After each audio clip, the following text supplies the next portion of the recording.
안녕하세요. 계속해서 남구 대명동과 송현동 위주로 신축이나 구축 아니면 주택에 대해서 매물들을 올려드리도록 하겠습니다. 남구 대명동에 위치하고 있고 안지랑이역 부근에 신축으로 건축한 다가구 주택, 상가주택 매물입니다. 8m 도로를 접하고 있고 외부는 스타코로 마감을 해놨고요. 뭐 좀 심플하다고 얘기해야 되나? 일반적인 다가구 주택이나 상가주택처럼은 보이지 않습니다. 본 건물은 5층으로 지어져 있는 건물이고요. 옆으로 4m 도로도 접하고 있습니다. 건물은 준공일은 21년 6월 달에 건축되었고 대지 면적이 81.7평, 연면적이 200.7평, 매매 금액이 26억 1,440만원, 뒷자리를 이렇게 붙여놨네요. 융자 9억 5천만원, 보증금이 7억, 인수가가 9억 6천만원, 월세가 530만원에 이자를 내고 나면 순수익은 229만원입니다. 내부 구조를 보게 되면 1층이 상가 1개, 원룸이 8개, 투룸이 2개, 3룸이 1개, 포룸이 1개, 유인세대로 이루어져 있습니다. 다음은 송현동입니다. 송현공은 동편에 위치하고 있는 신축 상가주택입니다. 도로는 15m 도로를 접하고 있고요. 4층 상가 건물로 이루어져 있습니다. 건물 구조는 1층과 2층이 같이 상가를 사용할 수 있게끔 되어 있고요. 별도로 1층 상가나 2층 상가 분리를 해서 사용할 수도 있게끔 되어 있습니다. 그리고 2층에는 상가와 포룸 구조로 되어 있고요. 3층은 포룸과 주인 세대 구조로 되어 있습니다. 그리고 4층은 포룸 두 가구로 해서 건축을 한 상가 주택입니다. 실질적으로 외부에서 그냥 보게 되면은 통상가 건물로 보일 수 있게끔 통유리로 시공을 해놨는데요. 아이디어와 디자인 면에서는 나쁘지 않습니다. 대지평수가 104.9, 105평이라고 보시면 되고 연면적이 202평, 매매금액은 25억이고 융자가 10억, 보증금이 7억 6천, 인수가가 7억 4천, 월수익이 545만원에 이자 291만원 내고 나면 순수익은 253만원입니다.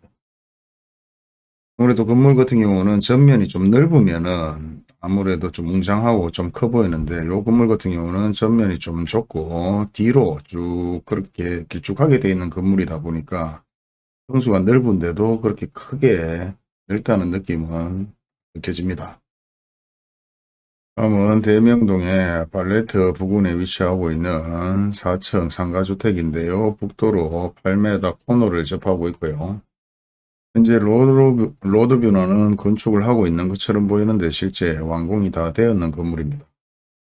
구조는 1층 상가로 되어 있고 투룸이 2개, 3룸이 2개, 주인 세대가 1개 구조로 건축되었습니다.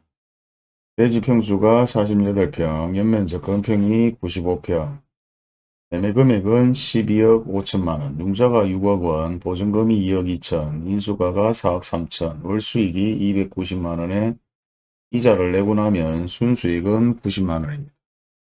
일단 신축 건물 중에서는 가격이 좀 저렴하게, 몽땅 금액이 좀 저렴하다고 말할 수 있습니다. 다음은 교대역 부근에 위치하고 있고 영남대학교와 사이에 위치한 신축 상가주택입니다. 일단 아쉽게도 여기 4m 도로에 위치하고 있고요. 그래도 8m에서 두 번째 블록에 위치한 상가주택인데요. 지적도상에서는 4m로 보이는데 차 한 대가 서 있고 차가 지나갈 수 있는 정도 되면 적어도 한 5m 정도 안 되겠나 싶습니다. 그리고 외부는 이제 라임스톤 대리석으로 전체적으로 대리석 마감을 해놨고요. 측면 마찬가지 닫고 마감을 하였습니다. 이 건물 같은 경우도 예전에 제가 직접 들어가서 이 주인세대 영상을 찍은 영상이 있고요. 실제 공상향이 됐다고 해서 따로 금액을 더 올리거나 바꾸지는 않았는 금액입니다. 매매 금액이 17억 5천, 공사가 7억, 보증금이 7억 5백, 인수금액이 3억 4천 5백, 월수익이 410만원에 원리자를 내고 나면 223만원 수익이 발생되고요. 1층 상가로 되어 있고 3룸이 4개, 원룸이 5개, 유인세대 1개 구조로 되어 있습니다.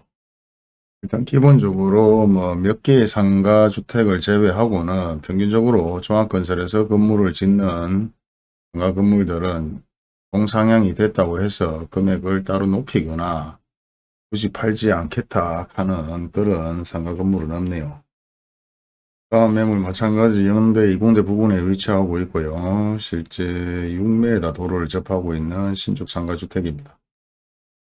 도로는 대도로변에서 두 번째 블록으로 들어와서 6m 도로를 접하고 있고 1층은 상가로 되어 있고요. 나머지 2층, 3층 같은 경우는 사실 3룸이 2개, 미니 투룸이 2개, 주인 세대가 1개 구조로 되어 있습니다.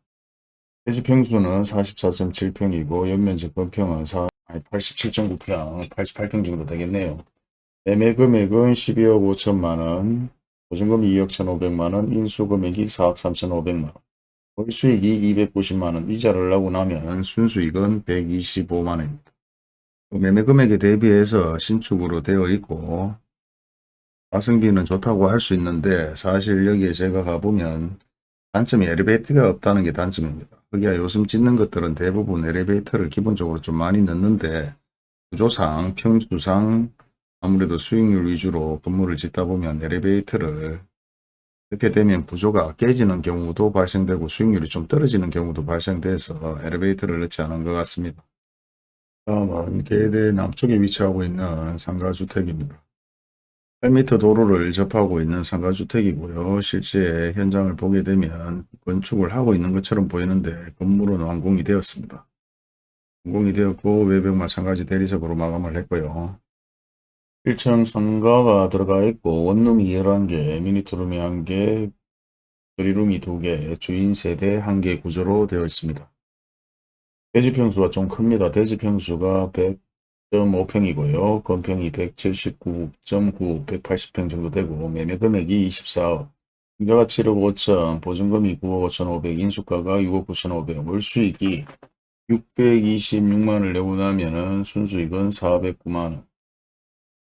월수익은 잘 나오는 편인데 매매 금액이 많이 높은 편이죠. 일단 현재 신축 건물이나 구축 건물 다가구 주택 공실률은 거의 없습니다. 재개발로 인해서 워낙 많은 사람들이 이주를 하고 기존에 뭐 다가구 주택이다 주택이다 뭐 대부분 많이 철거를 했기 때문에 공실률은 예전만큼 그렇게 나오는 편은 거의 없고 원룸 가격도 조금씩 다 올랐는 편이죠. 임대 가격 자체가 조금씩 올랐습니다. 물론 지금 신축을 하고 있는 건물이나 기존의 뭐 구축 건물들도 대명동 같은 경우는 대부분 이종들이 좀 많은 편이고요. 1종에서 2종으로 상향이 됐다고 해서 금액 변동이 되거나 매매하려고 했던 것을 안 팔지는 않습니다. 그만큼 큰 영향은 없다는 거죠. 근데 이제 뭐 개인적으로 주택을 가지고 있는 분들은 종상향이 됐다고 해서 금액을 더 높이거나 하려고 했다가 다시 안 판다는 경우는 종종 있습니다. 이제 그런 같은 경우는 정확하게 인지를 잘 못해서 그런데 가끔 가다가 뭐 건축업자라 하는 양반도 실제 종 상향이 됐다고 해서 금액을 더 높여서 매물로 내놓는 경우는 있는데요. 뭐 실제 뭐 종상향으로 8m나 뭐 6m 대도로를 제외한 나머지는 크게 영향을 받을 일이 없다. 저는 그렇게 생각하고 제 주변에도 그렇게 얘기를 하고 있습니다. 마찬가지 대명동이고요. 신축 상가주택입니다. 그리고 2차선 대도로변에 접하고 있는 매물인데 마찬가지 여기도 실제 주인 세대를 들어가서 확인을 해봤지만은 영상도 찍었지만 아주 럭셔리하게 잘 지어 놨습니다. 로드뷰는 건축을 하고 있는 걸로 보이는데 실제 준공이 완료되었고요. 1층 상가로 되어 있고 5층 상가 건물입니다. 토지 평수가 88.3평이고 견평이 233평, 매매 금액이 27억입니다. 융자가 10억이고 보증금이 10억, 인수가격이 7억, 월세가 870만원이고 월이자가 308만원, 순수익 이자를 내고 나면 순수익이 561만원입니다. 한 번씩 전화 오셔서 왜 요즘 짓는 건물에 오리지널 통상가로 짓지를 않느냐 이렇게 물어보는 분들이 계시는데요. 실질적으로 통상가를 지었다가 지금 코로나19 상황에 해가 안 나가게 되면 수익률은 고사하고 실제 이자를 내지 못하는 상황도 발생되고 매매가 바로바로 되면 다행인데 매매가 안 되었을 때는 적어도 원룸 투룸 쓰리룸 구조로 건물을 짓게 되면 월세는 잘 나오는 편이죠. 월세는 잘 나오고 임대도 잘 나가기 때문에 안전하게 상가주택 건물로 짓는 경우도 많고요. 대부분 다가구 주택의 주인 세대에 들어가서 살려고 하는 분들이 대부분 좀 많습니다. 살면서 월세를 좀 받으려고 하는 분들이 많다 보니까 오리지널 통상가 건물보다는 1층에 상가를 넣고 나머지는 수익률이 좋은 1, 2, 3룸으로 가구 주택으로 건축을 하고 주인 세대를 넣는 경우가 대부분입니다. 건물 구조는 1층에 상가가 2개, 원룸이 2개, 투룸이 6개, 3룸이 1개, 4룸이 2개, 주인 세대가 1개 구조로 되어 있습니다. 다음은 남구에 위치하고 있는 신축 상가주택인데요. 물론 도로가 4m 도로를 접하고 있어서 매우 아쉽습니다. 그리고 8m 도로에서 두 번째 블록인데요. 대지는 80평이라서 구조는 잘 나왔지만은 물론 4m 도로를 접했다는 부분 때문에 아쉬움은 있지만은 그래도 4m 도로를 접하고 있는 상가주택이나 원룸 건물들도 계속해서 매매가 되고 있습니다. 그리고 신축 상가 건물로 짓는 것들은 매물이 많이 없는 편이기 때문에 있는 그대로 그냥 한번 봐주시면 될 것 같고요. 실제 상가주택을 유튜브로 좀 보는 분들은 이 위치의 건물 본 적이 있는데 대부분 부동산에서 유료 사이트를 사용하는 부동산은 대부분 똑같은 매물을 그대로 올려드리기 때문에 거의 다 비슷비슷하다고 보시고 대부분 평균적으로 그 매물이 그 매물입니다.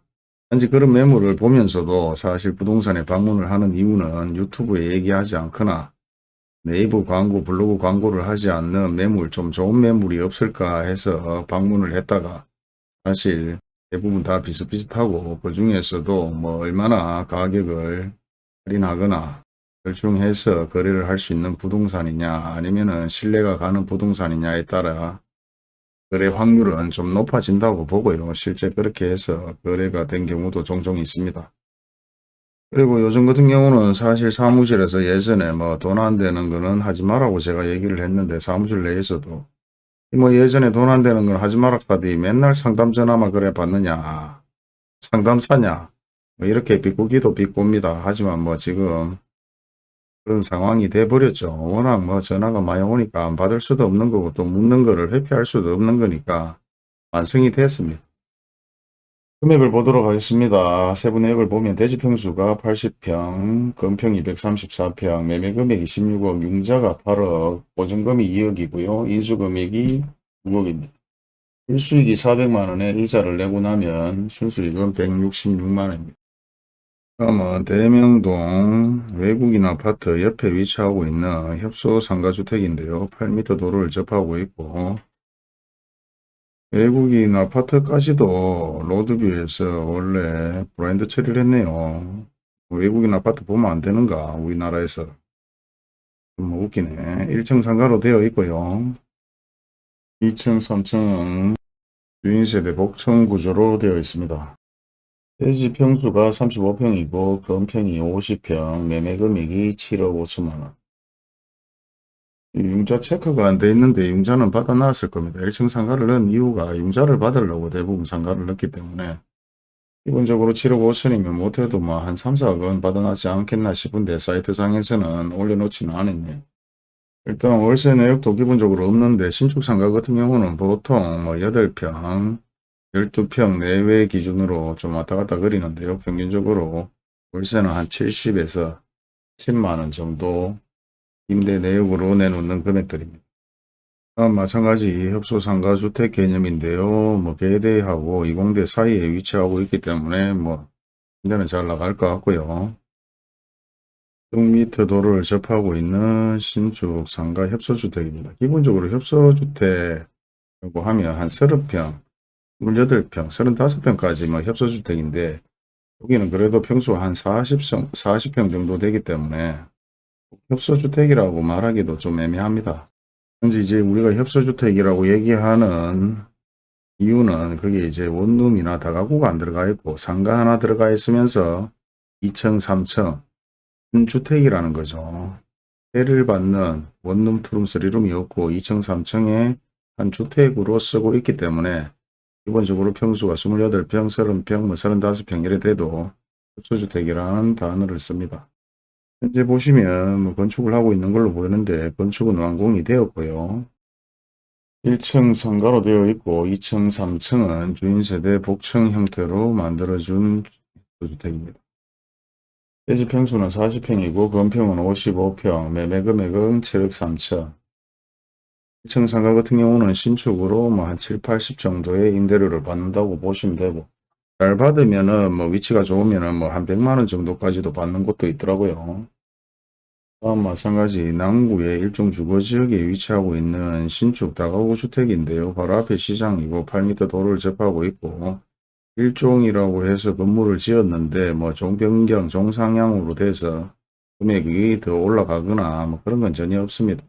예전에 뭐 전화 오시는 분들 중에서 뭐 종상향이 됐으면 바로바로 금액이 올라가느냐 얼마가 올라가느냐 예전하고 지금 시세 차이가 얼마가 나느냐 이렇게 묻는 분들 종종 계신데요. 재개발이 안 들어가고 되도록이번에 아니면은 큰 차이 없습니다. 다시 한번 말씀드릴게요. 그래도 향후 기대할 가치가 있기 때문에 그걸로 약간의 행복함을 느끼시면 될 것 같습니다. 신축 건물로 해서 상권도 뭐 나쁘지 않고 다 좋습니다. 다 좋은데 사실 여기 문제점이 상가를 안 넣고 과연 대출이 뭐 어느 정도 될는지 잘 모르겠습니다만 기본적으로 베이스가 상가를 신축으로 지으면 다 넣는 편인데 상가를 안 넣더라고요. 대지 평수가 70.8평, 71평이죠. 건평 연면적이 120평. 매매 금액이 17억 5천, 융자가 6억 5천에 원금이 6억 5천, 인수가가 4억 5천, 월수익이 505만원. 이자를 내고 나면 순수익은 320만원 어마어마하게 나옵니다. 수익률은 좋은데 여기에 또 문제점이 엘리베이터를 넣지 않았더라고요. 요즘 좀 기본적으로 신축하면 대세가 엘리베이터인데 일단은 다 있는 것 같습니다. 구조는 원룸이 3개, 3룸이 4개, 인세대가 1개. 여기서 만약에 엘리베이터를 넣었다면 사실 뭐 구조 자체가 좀 많이 바뀌죠. 엘리베이터가 한 4평, 5평 정도 차지한다고 봤을 때 계단하고 또 옮겨야 되는 설계를 해보면 구조가 엘리베이터 하나 넣고 안 넣고에 좀 애매한 구조들이 생겨나는데요. 대부분 구조가 좀 잘 나오면 엘리베이터는 무조건 넣죠. 근데 대부분 평균적으로 전면이 좀 좁은 건물들은 엘리베이터를 중간에 넣기가 애매한 구조들이 좀 나오더라고요. 그래서 엘리베이터를 안 넣는 경우가 종종 있는데 엘리베이터를 빼면 수익률이 조금 더 올라갈 수는 있지만 요즘에는 수익률 자체가 없다 보니까 엘리베이터를 많이 설치하는데 건물도 사실 부동산하고 좀 얘기가 됐다면은 수익률을 조금 빼더라도 엘리베이터를 설치하는 게 맞지 않았나 저는 뭐 그래 생각은 합니다. 얘기를 하다 보면 끝이 없을 것 같고 일단은 요 정도까지만 마무리하고 다음 시간에 다시 달서구 남구 쪽을 얘기해 드리도록 하겠습니다. 감사합니다.